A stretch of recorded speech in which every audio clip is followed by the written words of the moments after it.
Hello friends, welcome to your YouTube channel English family 87। So अपनी अज की इस वीडियो के आप गल करांगे कि बहुत सारे जिहड़े स्टूडेंट्स ने वो कन्फ्यूज हो रखे ने जिन्हां दा पेपर है BA semester 6th, BCA semester 6th and BCom semester 6th।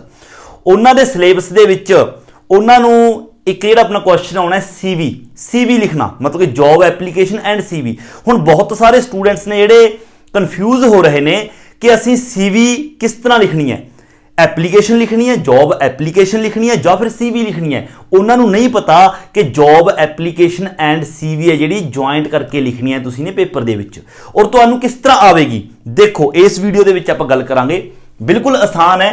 तुहानूं एग्जाम दे विच इस तरह देखो दिता होएगा यू आर रोहन, हो सकता है तो इस तरह दिता भी होवे या हो सकता है सीधा ही कह देना कि जॉब एप्लीकेशन लिखो इस जॉब के लिए, मतलब वो तो कह सकते हैं कि इंग्लिश लैक्चरार के लिए जॉब एप्लीकेशन लिखो एंड CV बनाओ, सिर्फ इस तरह कह सकते हैं। या फिर तो कह भी सकते हैं कि मान लो तो नाम रोहन है, जिस तरह कि यू आर रोहन भी तुम नाम रोहन है फ्रॉम दिल्ली, तुम दिल्ली तो है ना। Right a job application, job application लिखो मतलब जॉब के लिए एप्लीकेशन लिखो किसी एंड CV अते नाल CV भी बना के दिओ, जॉब एप्लीकेशन भी लिखो नाल CV भी बना के दिओ किसनू, to the director education department, मतलब इसनू लिखनी है डायरैक्टर एजुकेशन डिपार्टमेंट दिल्ली। और लिखनी कादे लिए है, for the post of English lecturer, English lecturer के लिए लिखनी है। हुण तुसीं ने 3-4 चीज़ां याद रखनियां ने, यू आर रोहन, एक तो इन्होंने कहा तुसीं रोहन हो दिल्ली तो, ये याद रखना है। और दूसरा तुसीं CV तैयार करना है, जॉब एप्लीकेशन लिखनी है और लिखनी किसी नूं है डायरैक्टर एजुकेशन डिपार्टमेंट दिल्ली। और कादे लिए लिखनी है, पोस्ट केड़ी है, इंग्लिश लैक्चरार के लिए लिखनी है। ये 3 चीज़ां तुसीं ने याद रखनियां ने। हुण तुसीं ने सब तो पहला तो तुसीं ने एप्लीकेशन लिखनी हुंदी है, उस तो बाद आपां CV तैयार करते हैं। मैं सारा कुछ कर रखिया है। देखो सब तो पहला जो आप एप्लीकेशन लिखते हैं, सब तो पहला तुसीं अपना एड्रैस लिख दो। देखो जिस तरह लिखा हुआ है, सब तो पहला ए वाला हो गया, ये तुसीं अपना एड्रैस लिखोगे, ठीक है। इस दे विच की आ गया, देखो इन्होंने कंप्लीट एड्रैस नहीं लिखा, सिर्फ इन्नी कहा है कि you are Rohan from Delhi, कि तुसीं दिल्ली तो रोहन हो। तो आपने कहता 104 नेहरू नगर, मतलब आपने मान लिया नेहरू नगर दिल्ली। उस तो बाद डेट लिखती, तुसीं डेट एग्जाम वाली डेट लिख सकते हो जिस दिन तुहाडा एग्जाम है। ये हो गया तुसीं अपने बारे अपना एड्रैस लिखता। उस तो अगे एक लाइन छड्ड के तुसीं लिखोगे जिसनूं, हुण जिसनूं तुसीं ने एप्लीकेशन लिखनी है। हुण एप्लीकेशन आपां ने लिखनी किसनूं है, सब तो पहला देखो आपां लिखनी है डायरैक्टर एजुकेशन डिपार्टमेंट दिल्ली। जरूरी नहीं कि यही दिता होवे, एग्जाम दे विच तुहानूं कुछ होर भी हो सकता है। मैनेजर नूं लिखो, किसी कंपनी के मैनेजर नूं लिखनी है तो उत्थे तुसीं उसका नाम लिखना है। तो लिखना किस तरह है, सब तो पहला द डायरैक्टर, डायरैक्टर नूं लिखनी है द डायरैक्टर, और डायरैक्टर है की है, काहदा डायरैक्टर है, education department, the director education department कित्थों है, दिल्ली। ये हो गया, पहला अपना लिखना है, फिर जिस नूं लिखनी है उसका लिखना है। हुण उस तो अगे आ गया सब्जैक्ट। हुण सब्जैक्ट की है, सब्जैक्ट हुंदा मतलब आप एप्लीकेशन लिख रहे हैं, अपना एप्लीकेशन लिखने का सब्जैक्ट की है, आप किसी पोस्ट के लिए अप्लाई कर रहे हैं, इंग्लिश लैक्चरार के लिए अप्लाई कर रहे हैं। इस सब्जैक्ट के विच तुसीं ने इन्नी चीज़ तो बिल्कुल फिक्स है, ये तुसीं रट्टा ही ला लेना है, लिखनी ही लिखनी है। बेशक किसी कंपनी के मैनेजर नूं लिखनी होवे, कंपनी में जॉब करने लई, बेशक स्कूल में टीचर लई, बेशक कॉलेज दे विच इंग्लिश लैक्चरार लई, ये चीज़ लिखनी ही लिखनी है सब्जैक्ट दे विच। केड़ी, job application and CV for the post of, job application and CV for the post of. हुण पोस्ट केड़ी, इत्थे वो लिख देनी है, केड़ी पोस्ट, जेकर टीचर दी है तो आप इंग्लिश टीचर लिख देंगे, पंजाबी टीचर लिख देंगे, है ना। अपना इंग्लिश लैक्चरार है, आप कह देंगे एन इंग्लिश लैक्चरार, ठीक है, या फिर पंजाबी टीचर, कुछ भी हो सकता है, इत्थे लिख देनी है तुसीं ने, ठीक है। तो इस तरह सब्जैक्ट हो गया। उस तो बाद शुरू करना है रिस्पैक्टेड सर या फिर मैडम, मतलब कि रिस्पैक्टेड सर, रिस्पैक्टेड मैडम, कुछ भी जेकर फीमेल नूं लिखने, तुसीं दोनों इस तरह लिख सकते हो।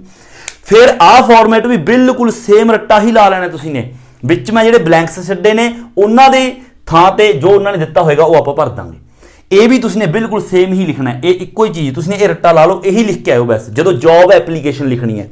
हुण लिखना किस तरह है, देखो this is in the response of your advertisement, कहते हैं तुहाडी एडवरटाइजमेंट के रिस्पॉन्स दे विच है भी तुसीं ने एडवरटाइजमेंट कोई अखबार दे विच एडवरटाइजमेंट दित्ती सी, तो उस दे रिस्पॉन्स दे विच असीं ये जिहड़ा मतलब तुहानूं असीं अगे एप्लीकेशन लिख रहे हैं। This is in the response of your advertisement published in the, भी जिहड़ा तुसीं ने पब्लिश कीता सीगा इन द डैश आ गई। हुण इत्थे किसी भी अखबार का नाम लिख सकते हो, ਜਿਹੜਾ ਕਿ ਤੁਸੀਂ ਨੇ ਇਸ ਅਖਬਾਰ ਦੇ ਵਿੱਚ ਪਬਲਿਸ਼ ਕਰਵਾਇਆ ਸੀਗਾ, ਹੈ ਨਾ। ਡੇਟਡ ਔਨ, ਕਿਸ ਡੇਟ ਨੂੰ, ਇੱਥੇ ਤੁਸੀਂ ਡੇਟ ਲਿਖ ਦੇਣੀ ਹੈ। ਔਰ ਇਹ ਡੇਟ ਜਿਹੜੀ ਤੁਸੀਂ ਨੇ ਲਿਖਣੀ ਹੈ, ਯਾਦ ਰੱਖਿਓ, ਜਿਸ ਦਿਨ ਤੁਸੀਂ, ਜਿਸ ਡੇਟ ਤੇ ਤੁਸੀਂ ਇਹਨਾਂ ਨੂੰ ਐਪਲੀਕੇਸ਼ਨ ਲਿਖ ਰਹੇ ਹਾਂ ਆਪਾਂ, ਇਹ ਜਿਹੜਾ ਇਹਨਾਂ ਨੇ ਪਬਲਿਸ਼ ਕਰਵਾਇਆ ਸੀ ਇਸ ਨੂੰ ਹਫ਼ਤਾ ਤੱਕ ਪਹਿਲਾਂ ਲਿਖਣਾ ਹੈ, ਕਿਉਂਕਿ ਇਹ ਤਾਂ ਹੋ ਨਹੀਂ ਸਕਦਾ ਕਿ ਉਸੇ ਡੇਟ ਤੇ ਇਹਨਾਂ ਨੇ ਪਬਲਿਸ਼ ਕਰਵਾਈ ਐਡ ਔਰ ਉਸੇ ਡੇਟ ਨੂੰ ਆਪਾਂ ਐਪਲੀਕੇਸ਼ਨ ਲਿਖਣ ਲੱਗ ਗਏ।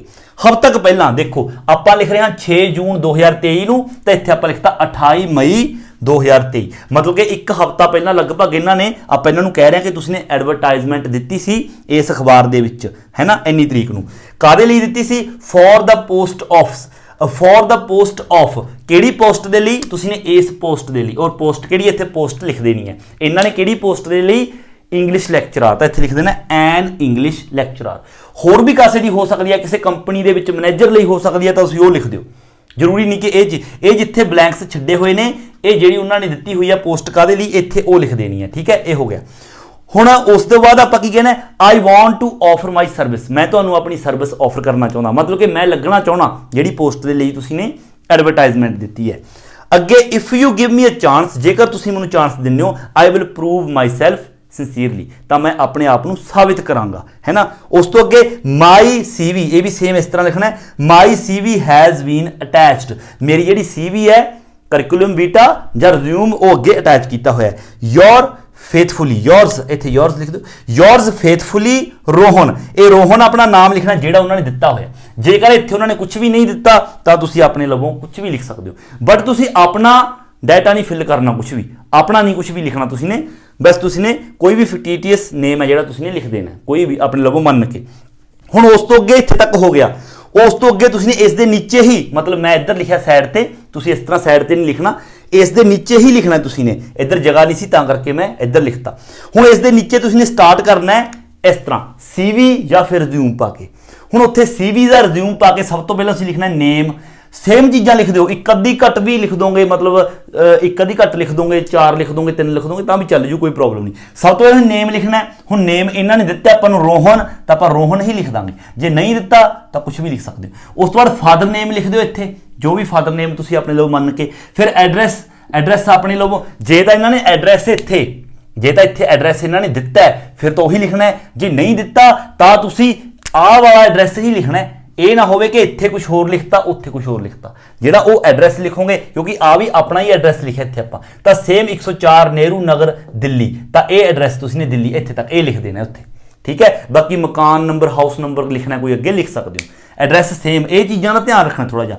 ਜੈਂਡਰ ਤੁਸੀਂ ਲਿਖ ਦਿਓ ਮੇਲ ਜਾਂ ਫੀਮੇਲ, ਇੱਥੇ ਈਮੇਲ ਜਾਂ ਫੋਨ ਨੰਬਰ, ਇੱਥੇ ਤੁਸੀਂ ਆਪਣਾ ਫੋਨ ਨੰਬਰ ਨਹੀਂ ਲਿਖਣਾ, ਫੋਨ ਨੰਬਰ ਨਹੀਂ, ਈਮੇਲ ਲਿਖ ਦਿਓ ਕੱਲੀ, ਫੋਨ ਨੰਬਰ ਕੁਝ ਵੀ ਲਿਖ ਸਕਦੇ ਹੋ ਤੁਸੀਂ, ABCD ਜਿੰਦੇ ਆਪਾਂ ਲਿਖਦੇ ਹੁੰਦੇ ਆ, ਆਪਣਾ ਫੋਨ ਨੰਬਰ ਨਹੀਂ ਲਿਖਣਾ। ਮੈਰਿਟਲ ਸਟੇਟਸ, ਮੈਰਿਟਲ ਮਤਲਬ ਕਿ ਮੈਰਿਜ ਤੁਹਾਡੀ ਹੋਈ ਹੋਈ ਹੈ ਜਾਂ ਨਹੀਂ, ਤੁਸੀਂ ਇੱਥੇ ਅਨਮੈਰਿਡ ਸਿੰਗਲ ਲਿਖ ਸਕਦੇ ਹੋ, ਇੱਥੇ ਸਿੰਗਲ ਲਿਖ ਦਿਓ। ਹੁਣ ਇੰਨਾ ਲਿਖ ਕੇ ਇਹ ਬਹੁਤ ਹੈ ਇੰਨਾ। ਇਸ ਤੋਂ ਅੱਗੇ ਐਜੂਕੇਸ਼ਨਲ ਕੁਆਲੀਫਿਕੇਸ਼ਨ, ਹੁਣ ਆਪਣੀ ਐਜੂਕੇਸ਼ਨਲ ਕੁਆਲੀਫਿਕੇਸ਼ਨ ਆਪਾਂ ਨੇ ਇਹਨਾਂ ਨੂੰ ਦੱਸਣੀ ਹੈ। ਉਹ ਤੁਸੀਂ ਇਸ ਤਰ੍ਹਾਂ ਡੱਬੇ ਬਣਾ ਲੈਣੇ ਨੇ 1 2 3 4 4। ਪਹਿਲੇ ਦੇ ਵਿੱਚ ਕਲਾਸ ਵਾਈਜ਼ ਦੱਸਾਂਗੇ, ਫਿਰ ਈਅਰ ਕਿੰਨੇ ਈਅਰ ਚ ਪਾਸ ਕੀਤੀ ਕਿਹੜੀ ਕਲਾਸ, ਫਿਰ ਬੋਰਡ ਯੂਨੀਵਰਸਿਟੀ ਕਿੱਥੋਂ ਕੀਤੀ ਹੈ, ਫਿਰ ਪਰਸੈਂਟੇਜ ਕਿੰਨੇ ਆਏ। ਸਭ ਤੋਂ ਪਹਿਲਾਂ ਕਲਾਸ ਤੁਸੀਂ ਨੇ 10th ਤੋਂ ਸਟਾਰਟ ਕਰਨੀ ਹੈ, 10ਵੀਂ ਕਿੰਨੇ ਦੇ ਵਿੱਚ ਕੀਤੀ। ਹੁਣ ਇਹ ਤਾਂ ਹੋਵੇ ਨਾ, ਦੇਖੋ ਇਹ ਗੱਲ ਵੀ ਧਿਆਨਯੋਗ ਹੈ, ਆਪਾਂ ਐਪਲੀਕੇਸ਼ਨ ਲਿਖ ਰਹੇ ਹਾਂ 2023 ਦੇ ਵਿੱਚ, ਕਿਤੇ ਤੁਸੀਂ ਇੱਥੇ ਲਿਖ ਦੋ 10ਵੀਂ ਕੀਤੀ 2022 ਵਿੱਚ, ਹੈ ਨਾ, 10ਵੀਂ ਕੀਤੀ 2018 ਵਿੱਚ, ਫਿਰ ਉਹ ਗਲਤ ਹੋ ਜਾਊਗਾ। ਥੋੜਾ ਜਿਹਾ ਪਿੱਛੇ ਜੇ ਲਿਜਾ ਕੇ ਤੁਸੀਂ 2000 ਜਾਂ ਫਿਰ 2000 ਤੋਂ 1998 ਤੋਂ ਜਾਂ 2001 2 3 4 ਤੋਂ ਵੀ ਤੁਸੀਂ ਸ਼ੁਰੂ ਕਰ ਸਕਦੇ ਹੋ। ਔਰ ਇੱਕ ਗੱਲ ਹੋਰ ਧਿਆਨ ਕੀ ਰੱਖਣਾ ਹੈ ਮੈਂ ਦੱਸਦਾ, ਜਿਵੇਂ ਦੇਖੋ 10ਵੀਂ 2004 ਚ ਕੀਤੀ, ਬਿਲਕੁਲ ਸਹੀ ਹੈ, PSCB ਬੋਰਡ ਜਾਂ ਫਿਰ ਤੁਸੀਂ ਕਿਹੜੇ ਬੋਰਡ ਚੋਂ ਕੀਤੀ, ਇੱਥੇ ਪਰਸੈਂਟੇਜ ਲਿਖ ਦਿਓ। ਅਗਲਾ ਹੁਣ +2 ਇਸ ਤੋਂ ਇੱਕ ਅਗਲਾ ਸਾਲ ਲਿਖਣਾ ਹੈ, ਕਿਉਂਕਿ 10ਵੀਂ 1 ਸਾਲ ਦੀ ਹੁੰਦੀ ਹੈ, ਤਾਂ +2 ਇੱਕ ਅਗਲਾ ਸਾਲ ਹੋ ਗਿਆ, 5 ਦੇ ਵਿੱਚ ਹੋ ਗਈ, ਬੋਰਡ ਆ ਗਿਆ, ਪਰਸੈਂਟੇਜ ਆ ਗਈ। ਉਸ ਤੋਂ ਅੱਗੇ BA। ਹੁਣ ਇੱਥੇ ਧਿਆਨ ਰੱਖਣਾ ਹੈ, ਕਈ ਵਾਰ ਸਟੂਡੈਂਟ ਕੀ ਕਰਦੇ ਨੇ 10ਵੀਂ 2004 ਚ, +2 2005 ਚ, ਤਾਂ BA 2006 ਚ ਲਿਖ ਦਿੰਦੇ ਨੇ। ਨਹੀਂ, BA ਹੁੰਦੀ ਹੈ 3 ਸਾਲ ਦੀ, ਤਾਂ ਇਹ +2 2005 ਚ, 5 ਚ 3 ਐਡ ਕੀਤੇ 8, ਤਾਂ BA 2008 ਦੇ ਵਿੱਚ ਹੋਊਗੀ। ਅੱਗੇ ਕਿਹੜੀ ਯੂਨੀਵਰਸਿਟੀ, ਪੰਜਾਬੀ ਯੂਨੀਵਰਸਿਟੀ, ਇਹ ਤੁਸੀਂ ਪੂਰਾ ਲਿਖ ਦੇਣਾ, ਪੰਜਾਬੀ ਯੂਨੀਵਰਸਿਟੀ ਪਟਿਆਲਾ, ਠੀਕ ਹੈ, ਪਰਸੈਂਟੇਜ। ਉਸ ਤੋਂ ਅੱਗੇ ਆ ਗਈ B.Ed 1 ਸਾਲ ਦੀ, ਹੁਣ 2 ਸਾਲ ਦੀ ਹੈ, ਉਦੋਂ 1 ਸਾਲ ਦੀ ਹੀ ਹੁੰਦੀ ਸੀ, ਤਾਂ B.Ed 1 ਸਾਲ ਦੀ ਹੋਊਗੀ। ਇਹ 2008 ਚ BA, ਤਾਂ 1 ਸਾਲ ਦੀ B.Ed ਇਹ 2009 ਚ ਹੋਗੀ, ਸੇਮ ਉਸੇ ਤਰ੍ਹਾਂ ਪਰਸੈਂਟੇਜ ਯੂਨੀਵਰਸਿਟੀ। ਹੁਣ ਇੱਥੇ MA ਤੁਸੀਂ ਇੰਗਲਿਸ਼ ਲਿਖਣਾ ਹੈ, MA ਇੰਗਲਿਸ਼ ਲਿਖਣਾ ਇੱਥੇ, ਕਿਉਂਕਿ ਆਪਾਂ ਇੰਗਲਿਸ਼ ਦੀ ਪੋਸਟ ਦੇ ਲਈ ਕਰ ਰਹੇ ਹਾਂ, ਤਾਂ ਤੁਸੀਂ ਨੇ MA ਇੰਗਲਿਸ਼ ਤੁਸੀਂ ਪੂਰਾ ਲਿਖ ਦੇਣਾ, MA ਇੰਗਲਿਸ਼ ਲਿਖ ਦੇਣਾ। ਔਰ MA ਇੰਗਲਿਸ਼ ਹੁੰਦੀ ਹੈ 2 ਸਾਲ ਦੀ, ਤਾਂ B.Ed 2009 ਚ 2 ਸਾਲ ਦੀ MA ਇੰਗਲਿਸ਼ ਤਾਂ 2011 ਚ ਹੋਏਗੀ। ਫਿਰ ਯੂਨੀਵਰਸਿਟੀ ਪਰਸੈਂਟੇਜ, ਇਹ ਆ ਗਿਆ ਆਪਣਾ ਸਾਰਾ ਡਿਟੇਲ ਆਪਣੀ, ਠੀਕ ਹੈ।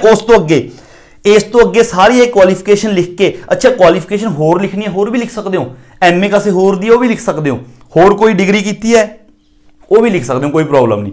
ਹੁਣ ਇਸ ਤੋਂ ਅੱਗੇ 3-4 ਚੀਜ਼ਾਂ ਐਂਡ ਤੇ ਹੋਰ ਲਿਖਣੀਆਂ ਨੇ ਤੁਸੀਂ ਨੇ।